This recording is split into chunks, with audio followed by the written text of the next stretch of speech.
Captain Jake Morrison was drinking his morning coffee when the alarm started screaming. He jumped up from his chair in the mess hall of the New Horizons space station, spilling hot coffee all over his uniform. The red lights flashed everywhere, and the computer voice kept repeating the same message over and over. Unknown ships detected. All crew to battle stations. This is not a drill. Jake ran through the metal corridors of the station, his boots making loud sounds on the floor. Other crew members were running too, all heading to their jobs. Some looked scared, others looked excited. Jake had been in space for 10 years, but he had never seen anything like this. He reached the command center and saw Lieutenant Amy Rodriguez sitting at her station. Her fingers were moving fast over the keyboard and her face was very serious. She looked up when Jake walked in. "Captain, you need to see this," she said. Her voice was shaking a little. "3 big ships just came out of nowhere. They're huge, sir. Much bigger than anything we have." Jake looked at the main screen. 3 dark shapes hung in space near Earth. They were nothing like human ships. These ships were long and sharp like giant knives floating in the darkness. Strange lights moved along their sides and Jake could see smaller ships flying around them like insects. "How big are they?" Jake asked. "The largest one is about 5 miles long," Amy said. "The computer says each ship has more firepower than our entire defense fleet." Jake felt his stomach drop. Earth's defense fleet had 20 ships. They were good ships, but they were small compared to these monsters. He had always known this day might come. Everyone in the military knew that humans might meet other life forms someday, but nobody thought it would happen like this. "Sir, I'm getting a message from them," Amy said. She put her hand on her earpiece and listened. Her face went white. "They're speaking English, sir, perfect English." "Put it on the speakers," Jake said. A voice filled the command center. It was deep and cold, not quite human but close enough to understand every word. "People of Earth, I am War Commander Thexka of the Zephyrian Empire. Your world is now part of our territory. You have 72 hours to surrender completely. All military forces must power down their weapons. All government leaders must report to our ships. If you obey, some of you will be allowed to live as workers. If you resist, we will destroy your cities one by one until nothing remains." The message ended. The command center was very quiet. Jake could hear his own heart beating. He looked around at his crew. Some of them were young, barely out of training. They had joined the space service to explore and protect Earth, not to fight aliens. "Sir, what do we do?" asked Sergeant Kate Morgan. She was Jake's second in command, a tough woman who had never backed down from anything. Before Jake could answer, another voice came over the radio. It was Admiral Pete Collins from Luna Base, the main military headquarters on the moon. "All defense forces, this is Admiral Collins. We have received the alien message. I want everyone to listen carefully.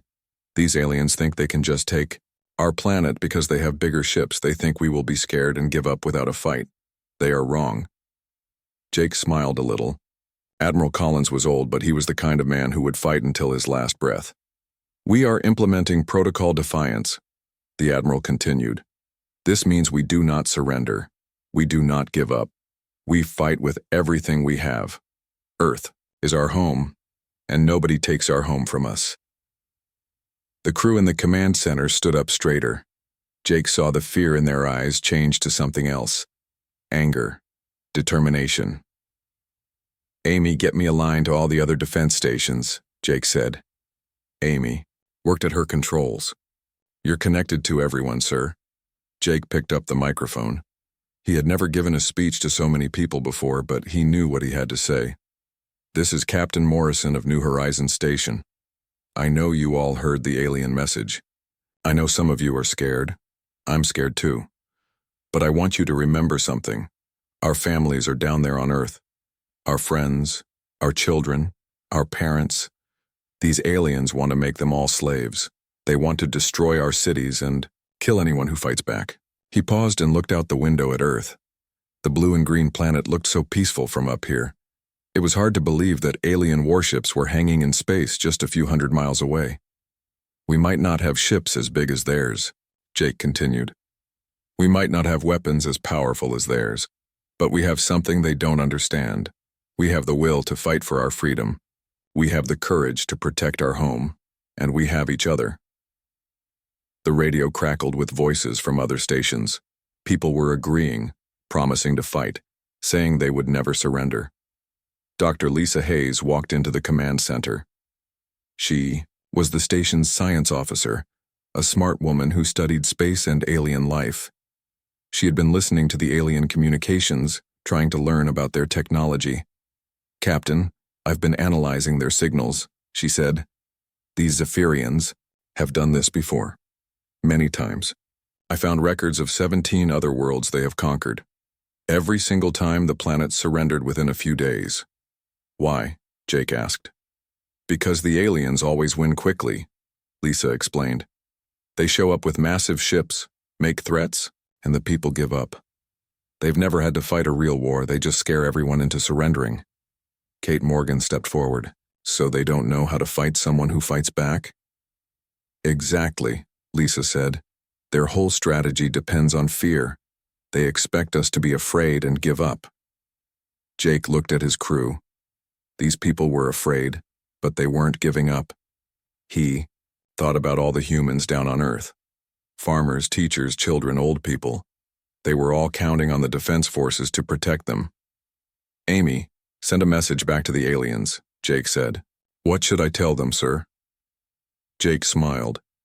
It wasn't a friendly smile. It was the kind of smile a person makes when they're about to do something dangerous. "Tell War Commander Thexka that Earth has a message for him. Tell him that humans don't surrender. Tell him that if he wants our planet, he's going to have to fight for every inch of it.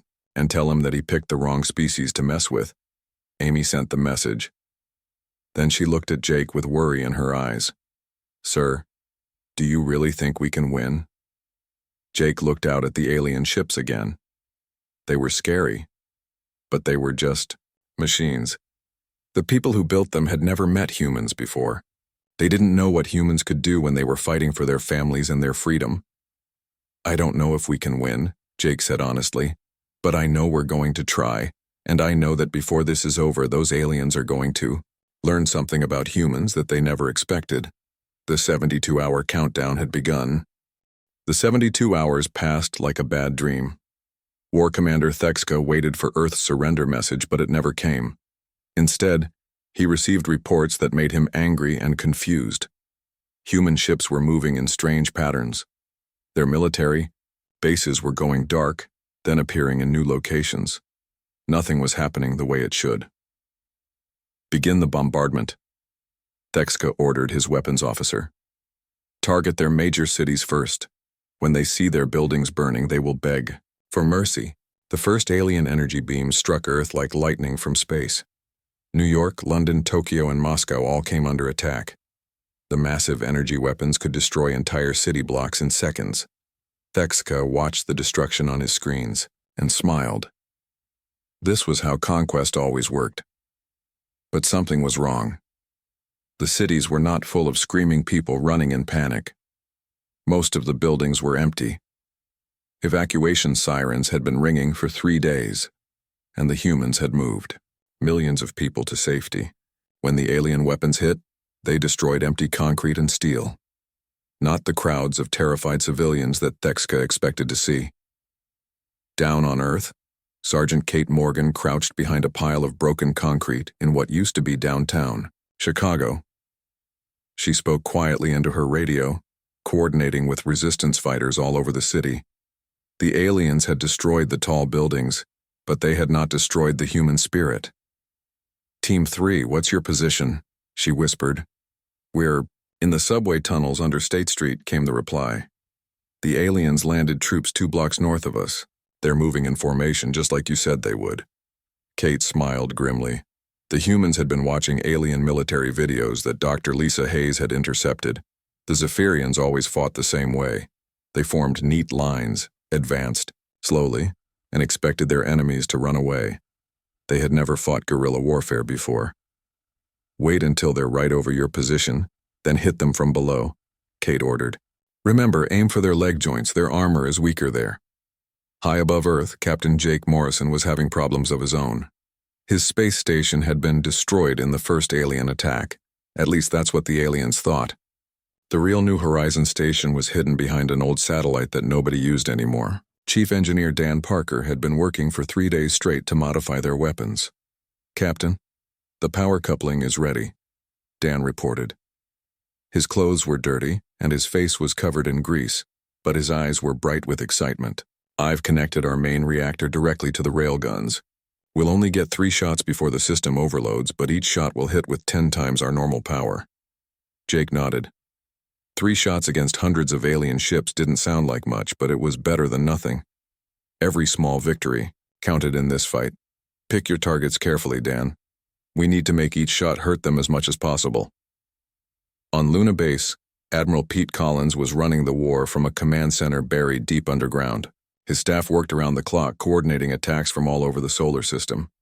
The Admiral had not slept in 2 days, but he refused to rest while Earth was under attack.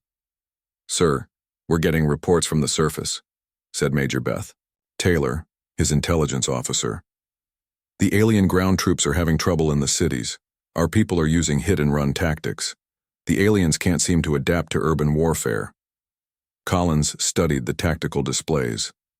Red dots showed alien positions, blue dots showed human forces. The pattern looked like chaos, but Collins could see the strategy. Human forces would attack, disappear, then attack again somewhere else. The aliens kept sending troops to places where the humans were no longer there. "What about our space forces?" Collins asked. Captain Sue Williams reported success with her boarding mission, Taylor replied. "She managed to capture an alien patrol ship.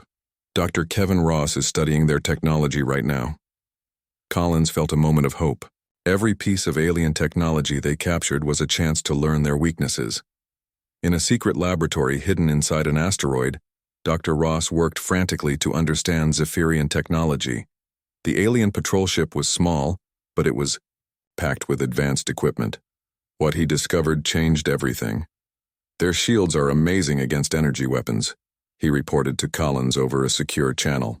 "But they're designed to stop lasers and plasma beams. They're not very good against old-fashioned bullets and missiles." This was huge news. Humans had been using kinetic weapons for thousands of years. Bullets, arrows, rocks thrown by hand. It was the oldest form of warfare, and the aliens had never learned to defend against it properly. Captain Williams took this information and ran with it. Her ship, the Earth's Pride, had been loaded with every railgun, missile, and projectile weapon they could find. When she attacked the next alien patrol, the results were shocking. The Zephyrian ships tried to raise their shields, but the human projectiles punched right through them. Metal slugs traveling at incredible speeds tore into alien hulls like they were made of paper. For the first time since the war began, human ships were winning fights against alien ships. War Commander Thexka received the battle reports with growing alarm. His forces were supposed to be winning easily, but every victory came at a cost. Human resistance was stronger than anything in the Zephyrian military database. His soldiers were reporting strange tactics that made no sense. "Commander, the humans are not fighting properly," reported his ground forces leader. "They attack us, then disappear before we can respond. They use their own destroyed buildings as weapons against us. They hide in places that should not be able to hide anyone." Thexka studied the reports. Humans were fighting from sewers, subway tunnels, and ruined buildings. They used debris as cover and turned their destroyed cities into mazes that confused alien troops. Every street corner could hide an ambush. Every pile of rubble could conceal a sniper. Commander Troy Adams had been working on a secret project since the war began. He had taken his fighter ship apart and rebuilt it using pieces of captured alien technology. The result was something that had never existed before. A human ship with alien stealth capabilities. His first mission was to prove that humans could strike back at the aliens anywhere. Adams flew his modified fighter deep into space, following alien supply routes that Dr. Hayes had mapped out. When he found an alien supply depot, he attacked with everything he had. The depot exploded in a ball of fire that could be seen from 3 star systems away. Adams escaped before the alien reinforcements arrived, but his message was clear. Humans could hit back, and nowhere was safe from human retaliation. Back on Earth, the resistance was growing stronger every day. People who had never held weapons before were learning to fight. Teachers, doctors, farmers, and shopkeepers all joined the battle to save their world. They might not have military training, but they had something more important. They had reasons to fight. Kate Morgan stood in the ruins of her city and watched alien ships burning in the sky above. The war was far from over, but something had changed. The aliens had come to Earth expecting an easy victory. Instead, they found something they had never encountered before. They found humans who refused to give up. War Commander Thexka stared at his casualty reports and felt something he had never experienced before. Doubt. The conquest of Earth was not going according to plan. These humans were different from every other species the Zephyrian Empire had defeated. They were not just fighting back, they were getting stronger. Admiral Pete Collins stood in the war room looking at a map of the solar system. Red marks showed alien positions, blue marks showed human forces.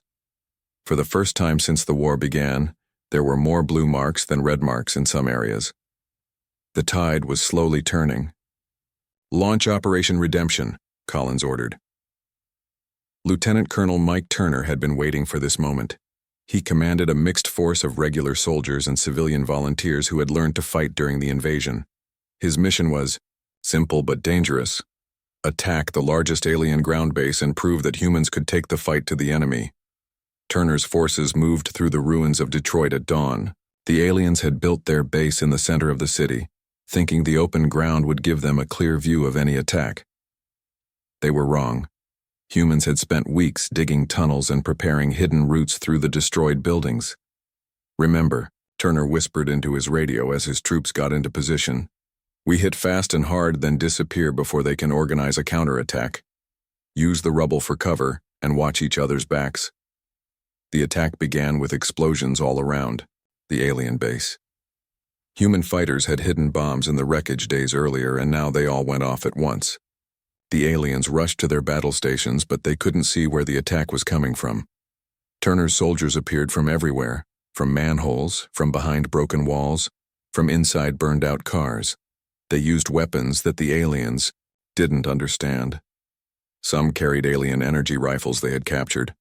Others used human weapons that had been modified with alien technology. A few fought with nothing but determination and homemade explosives. The alien commander at the base tried to call for help, but human hackers had jammed his communications.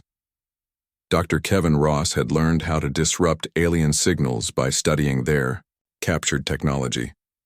The aliens were cut off and alone. High above Earth, Captain Amy Rodriguez commanded her own ship now. Jake Morrison had died 3 weeks earlier, sacrificing himself to save a transport full of refugees. Amy had taken command of his mission, leading a fleet of civilian ships that had been turned into weapons of war. Her ship used to carry cargo between Earth and Mars. Now it was armed with missile launchers and railguns that Chief Engineer Dan Parker had built from scrap metal and determination. The ship looked nothing like a warship, and that was exactly the point.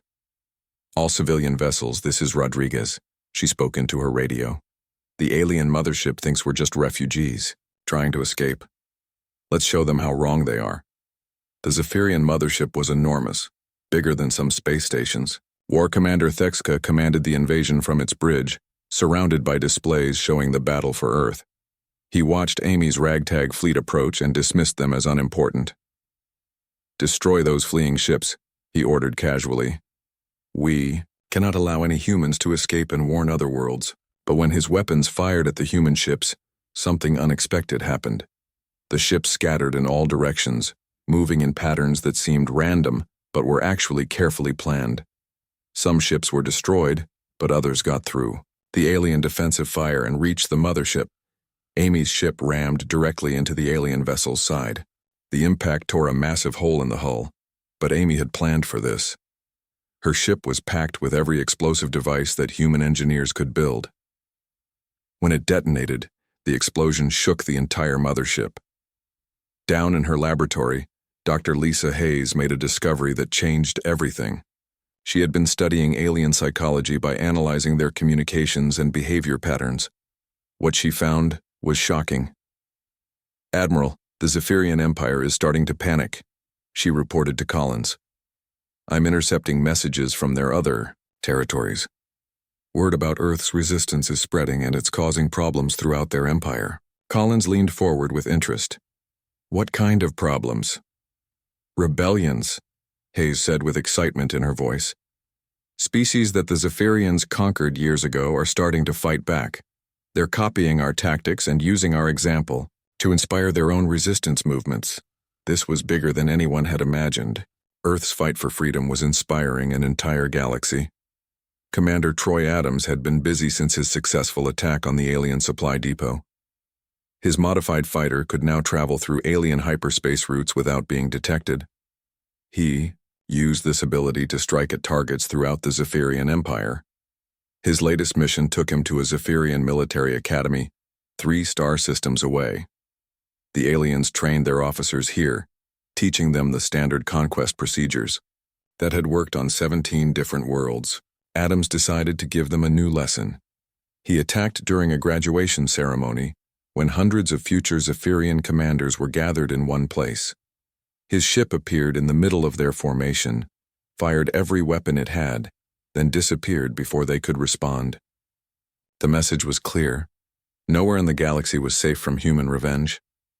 Back on Earth, the resistance had grown into something that surprised everyone, including the humans themselves. Sergeant Kate Morgan now commanded thousands of fighters. In the ruins of Chicago, they had turned the destroyed city into a fortress that the aliens couldn't capture. The aliens are requesting a meeting, reported one of her radio operators. Kate was suspicious. What kind of meeting? They want to discuss terms, ma'am. They're asking for a temporary ceasefire. This was unbelievable. The mighty Zephyrian Empire, conquerors of 17 worlds, wanted to negotiate with the humans they had tried to exterminate. War Commander Thexka was facing the worst crisis of his military career. His superiors in the Zephyrian High Command were demanding explanations that he couldn't give. How could a primitive species be causing so much trouble? How could their resistance be inspiring rebellions throughout the Empire? Sir, we're receiving reports from the Vega system, his communications officer reported nervously. The native population there has started using human tactics against our occupation forces. They're calling it the Earth way of fighting. Thexka felt something cold in his stomach. This was exactly what the High Command feared most, that other species would learn that the Zephyrian Empire could be defeated. Captain Sue Williams had spent weeks studying the captured alien patrol ship.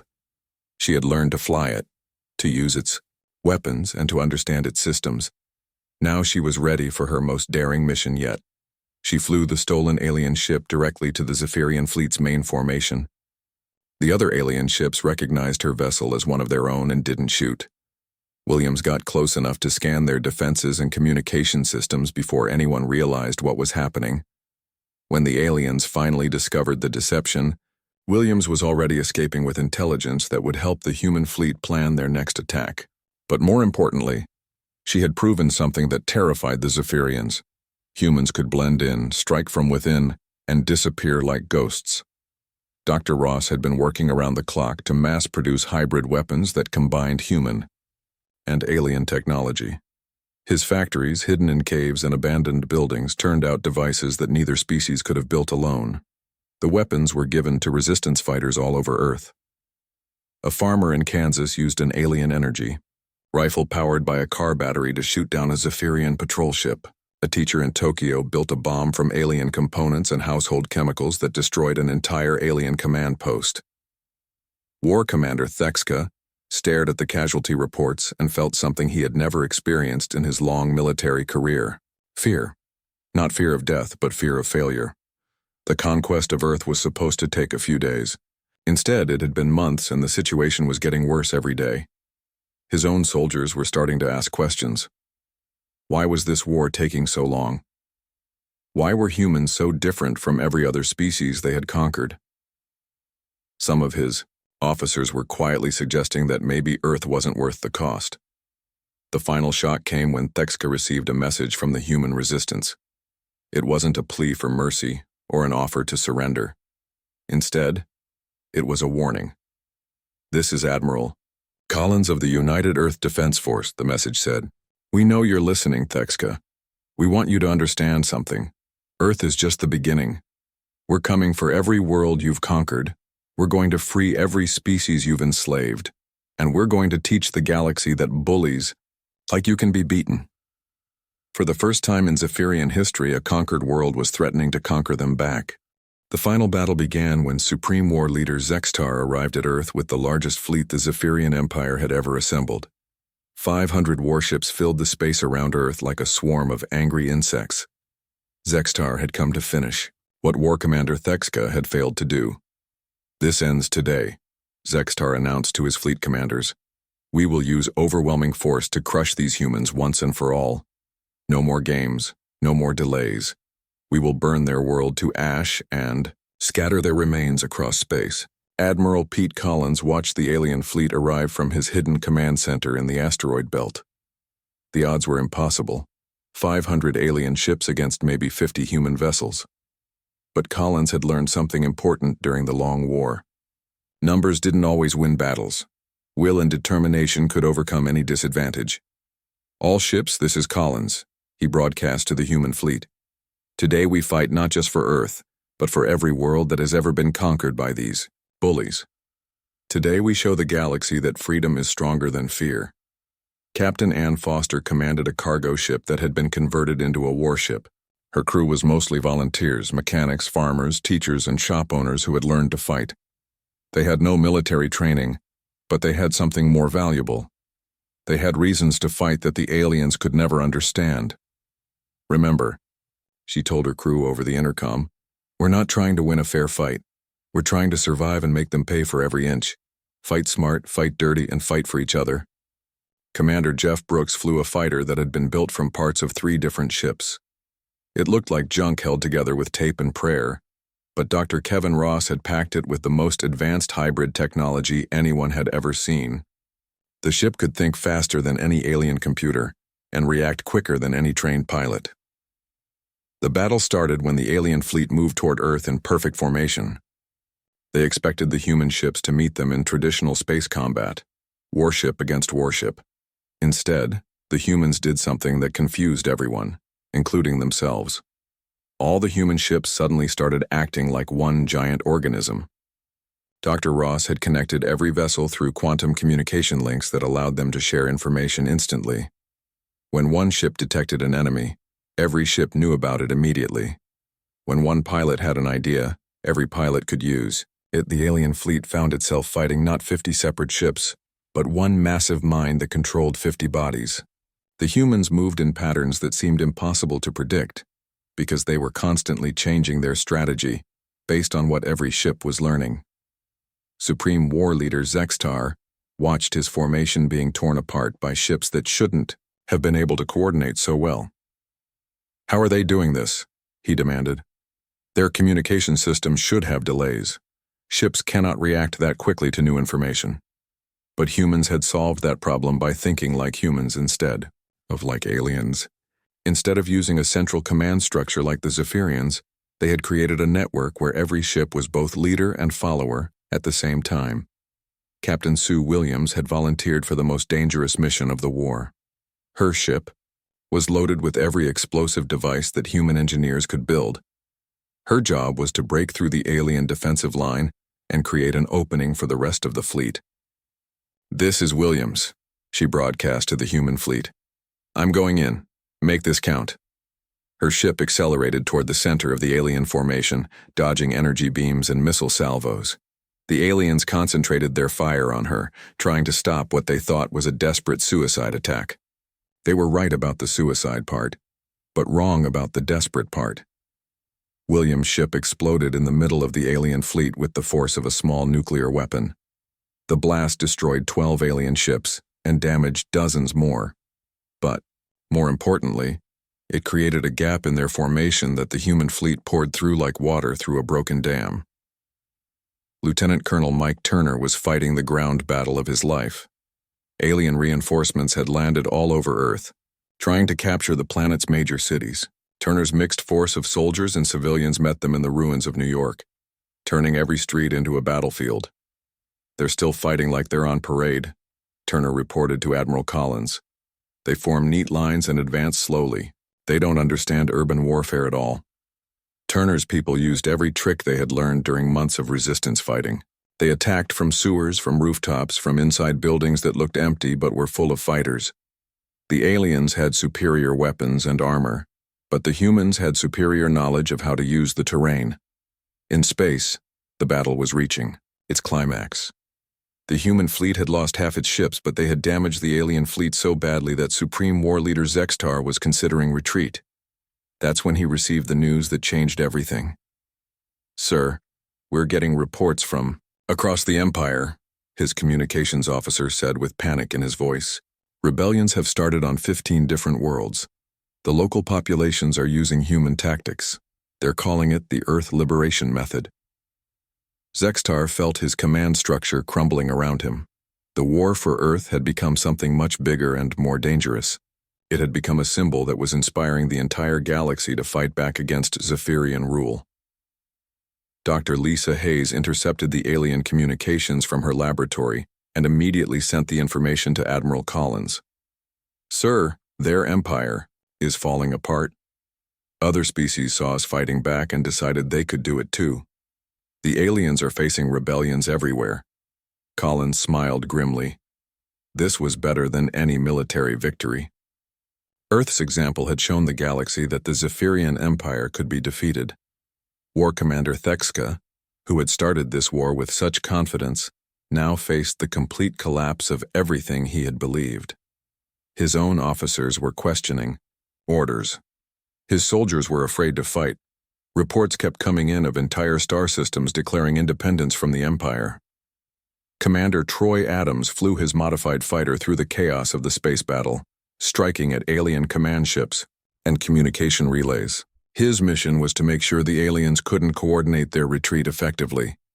"This is Adams to all human forces," he broadcast. "The aliens are trying to run. Don't let any of their command ships escape. We want them to go home and tell everyone what happens when you mess with Earth." Supreme War Leader Zextar made the hardest decision of his military career. He ordered a full retreat from the Earth system. The cost of conquering one small world had become higher than the value of the entire Zephyrian Empire. "All ships withdraw immediately," he commanded. "We are abandoning this operation." As the alien fleet began to retreat, Zextar sent one final message to the human forces. It wasn't a threat or a promise of return. It was something that no Zephyrian commander had ever sent before, an admission of defeat. "Admiral Collins of Earth, this is Supreme War Leader Zextar. We underestimated your species. We thought superior technology would guarantee victory. We were wrong. You have taught us that the will to fight for freedom is more powerful than any weapon." The message continued. "We withdraw from your system and will not return. But understand this. What you have done here will be remembered throughout the galaxy. Other species will learn from your example. The age of easy conquest is over." Admiral Collins listened to the alien message from his command center. Around him, his staff was cheering and celebrating, but Collins felt only tired satisfaction. The war was over, but the cost had been enormous. "Send a reply," Collins told his communications officer. "What should I tell them, sir?" Collins thought for a moment, then spoke slowly. "Tell them that Earth never wanted this war. Tell them we would have been happy to meet them as friends instead of enemies. But tell them also that if they ever threaten our world again, or any other world, we will be ready." The alien fleet disappeared into hyperspace, carrying with them the news that would reshape the galaxy. The Zephyrian Empire, which had seemed invincible for centuries, had been defeated by a species they had dismissed as primitive. Dr. Kevin Ross stood in the ruins of his laboratory, looking at the hybrid technology that had helped save Earth. "We're not the same species we were when this started," he said to Dr. Hayes. "We've learned things about ourselves that we never knew before." Hayes nodded. "We've learned that when humans are pushed to the edge, we don't break. We become something stronger." 6 months later, Earth received its first visitors since the war ended. They weren't conquerors this time, but representatives from worlds that had won their freedom using human tactics. They came to thank Earth and to form an alliance of free worlds. The galaxy had learned that Earth wasn't theirs to take. More importantly, Earth had learned that freedom was something worth fighting for, and that the human spirit, when tested to its limits, could overcome any challenge. The aliens had learned the hard way that some things, like the right to determine your own fate, were worth any sacrifice. And they had learned that humans, when protecting their home and their freedom, were the most dangerous species in the galaxy.